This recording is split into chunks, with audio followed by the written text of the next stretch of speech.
Kas jums katrai pašai bijusi vislielākā bauda un šī, kad jūs jūtat, tā seksuālā enerģija ir vulkāns? Nu, tā kā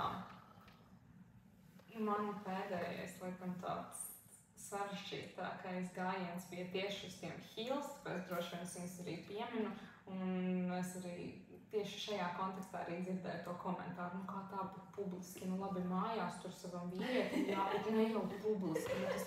Man vispār liekas, tu taču esi apģērbā. Tā, ka uz to var tā paskatīties. Bet tad, tad es uzzināju, ka var arī tā paskatīties. Bet, tur bija tiešām tāds, ka cilvēks pats sev atzina, ka jā, es uz to tā skatos, bet kāpēc. Bet tas, kas mani iedvesmo uz kaut kādām pašas posmu skaistāku, un kur ir mana sievišķība, tās ir manas askēzes. Es to daru, jo tā ir daļa no manas personības, tā ir mana pašrealizācija, non-stop izaugsme Instagramā, jaunas lietas, jauni cilvēki, ar kuriem es iepazīstos. Un tie, starp citu, ir dabiski akmeņi. Tā arī ir viena no lietām, kuras es pēdējā laikā esmu sev paņēmusi kā tādu vēl vienu virzienu, kurā es skatos un ko es pētu, kas man liekas vērtīgs, noderīgs un pagaidām tikai priekš sevis. Un pēc tam ar laiku es plānoju arī tur tajā tēmā dziļāk iet, bet jā, tikai mana vienmēr atrodas mežās.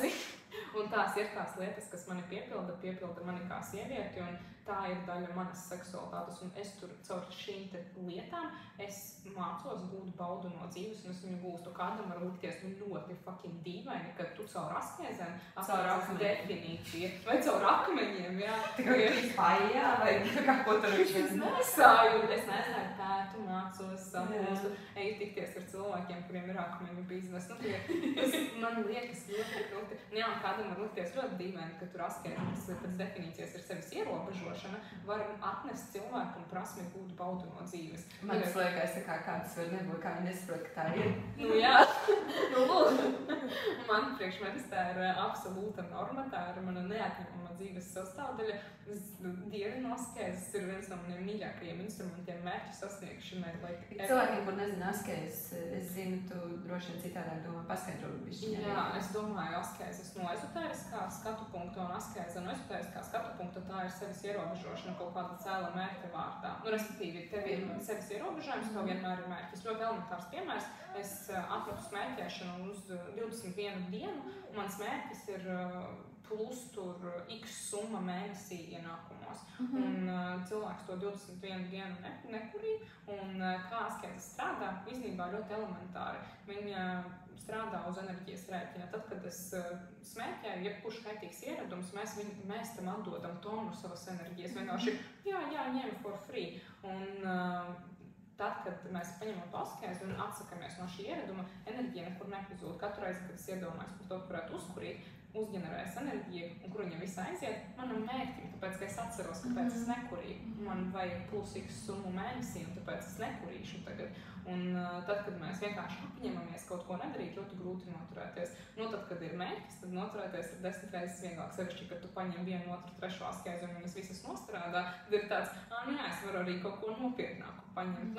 Ļoti svarīgi, protams, tiem, kuri, paklausījās tagad un izdomās mēģināt, tā ir ļoti, ezotēriskajā pasaulē, tā ir ļoti nopietna praksa. Un, ja kāds to askēzi paņem, tad viņi ir jāizpilda līdz galam, jo tur atkal ir zināmas sekas, ja cilvēks viņu pārtrauc. Tad, es aizmirsu, ka nevaru kurīt. Un, kad tas ir 2-3 mēnešu jautājums, kad tas mērķis sāk realizēties, askēze ir bijusi proporcionāla.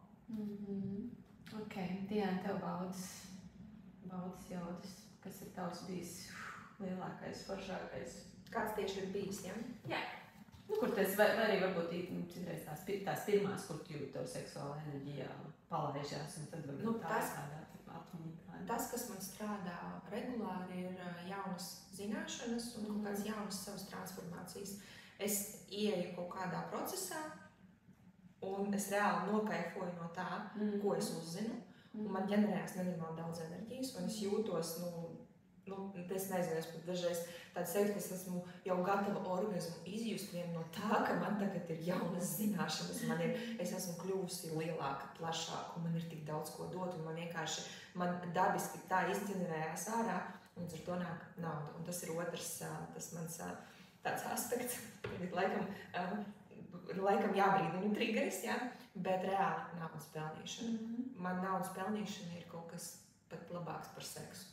Nopietni. Un tad, kad es nopelnīju 24 stundās 10 000, tas ir tāds, ko es uz to gāju, bet kā būs, tā būs, jā. Bet tur bija stratēģija. Un kad es sapratu, ka es viņu realizēju, es nevarēju 3 dienas es nevarēju 3 dienas beigt just to enerģiju. Man nebija tāds, Dievs, nē, man bija ļoti līdzenas stāvoklis, bet iekšā es jūtu sevī nenormāli lielu enerģiju. Un es sapratu, krūti, kur man viņu tagad izdot, jā?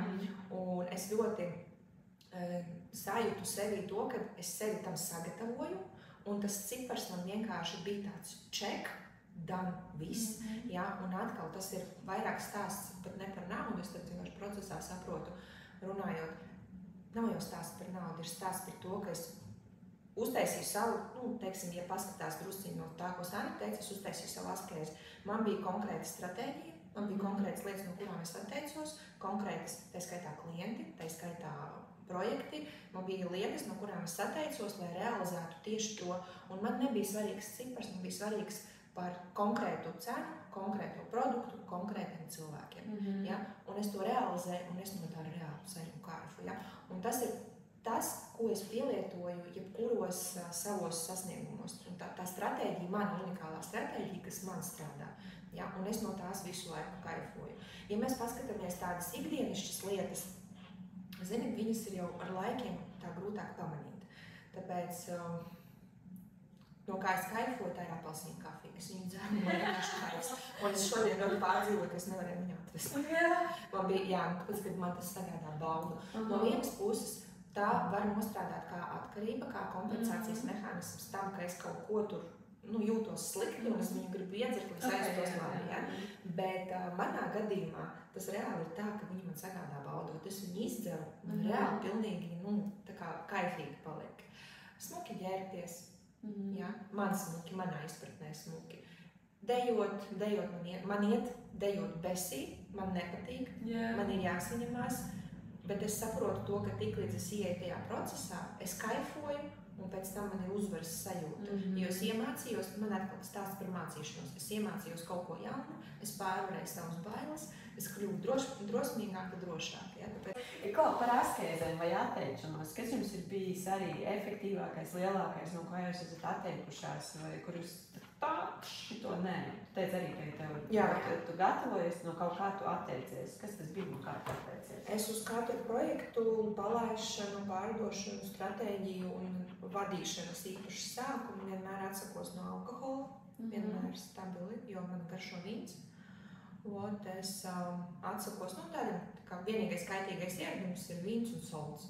Jā, šampīns, jā, tur dažreiz tā. Un tas, ko es daru vairāk, es vairāk pievēršu uzmanību savam ķermenim, caur dažādiem sporta veidiem. Es sportoju 2 reizes vairāk, jo tas ģenerē enerģiju, es ēdu veselīgāk, un principā tas ir arī viss. Un disciplīna, režīms kaut kāds. Jā, bet pārstrāt tie ir vienkārši kaitīgi ieradumi. Priekš kam jāatsakās no kaut kā labi. Šis taglines, kāpēc jāatsakās no kaut kā labi. Jā, ok. Tas sīkumi jau veido to lielu bildi pēc tam, man jau arī tie ir sīkumi. Manas askēzes, tas vispār ir manas dzīvesveids. Es pat šobrīd tas jau kaut kādu pusotru ir mans dzīvesveids ļoti intensīvi. Man tā ir lasīšana, konkrētu lapušu skaitu vai tur minūšu, stundu skaitu dienā, vai arī tas ir tas pats bodyflex, vai tas ir špagatu stiepu vienam brīdim. Man ir kaut kādas lietas, ar kurām es aizraujos, un es viņās eju iekšā, un ja es zinu, ka man kaut kas interesē, bet es nevaru tam saņemties, es vienkārši ņemu askēzi, tāpēc, ka tad, kad man ir mērķis, kura dēļ es to daru, man ir daudz vieglāk izpildīt to sev apsolīto lietu. Šobrīd man askēze ir, kādam varētu likties, Dievs ļoti sarežģīta, jo viņa sastāv no 3 daļām. Ceļos 7, katru rītu es taisu meditāciju, un pēc meditācijas es taisu bodyflexu. Un 4 sastāvdaļas īstenībā, un tā mana askēze, manas askēzes minimālais termiņš vienmēr ir 30 dienas, es nekad neņemu uz 21 dienu, tas liekas mazliet lēni par maz, un kaut kad varbūt būtu ņēmusi, bet šobrīd vairs ne, un man tas vienmēr nostrādā. Šeit man baigi gribas piebilst tieši tā, ka grūti. Piemēram, es tagad saprotu, man varbūt nāksies šķirties no apelsīnu kafijas. Jā, tāpēc, kad no alkohola attiekties ir super viegli. Nu, man vienalga. Man lielam ir savas. Man ir meditācijas, kā es varu tā kā noķert kaifu, jā, un kādas lietas. Un es, jā, šitos vienkārši paņemu sev un tā kā gribu drusciņi izcelt tieši tā. Tas, kas tev ir pagrīž, tas, kas tev ir mīkšs, tas saldējums. Jā, tam nav obligāti jābūt kaut kam kaitīgam. Bet reāli tā tas strādā, jo tad, kad tu atsakies, jo kaut ko tu ar to vari kaut ko aizvietot. Ja? Nevis ar to, bet tu ar kaut ko vari to aizvietot. Un ja tu to aizvieto ar darbībām vērst uz savu mērķi, tur ir kolosāla enerģija. Jo tu kaifo, ja? Piemēram, no saltiņa vai no apelsīnu kafijas, vai no saldējuma. Saldējums man ir vēl viens grēks vakaros. Un tad tu kaifo, un tad, kad tu pasaki, es atcītu tā gribu molbertu visu šitās dienas, un es domāju, kā būtu ierastos ar viņām pie viņām ar molbertu saldējumu no rīta brokastīs saldējumu. Kāpēc tu to neizdarīji? Es domāju, tas būtu tik dirty. Tas tā kā...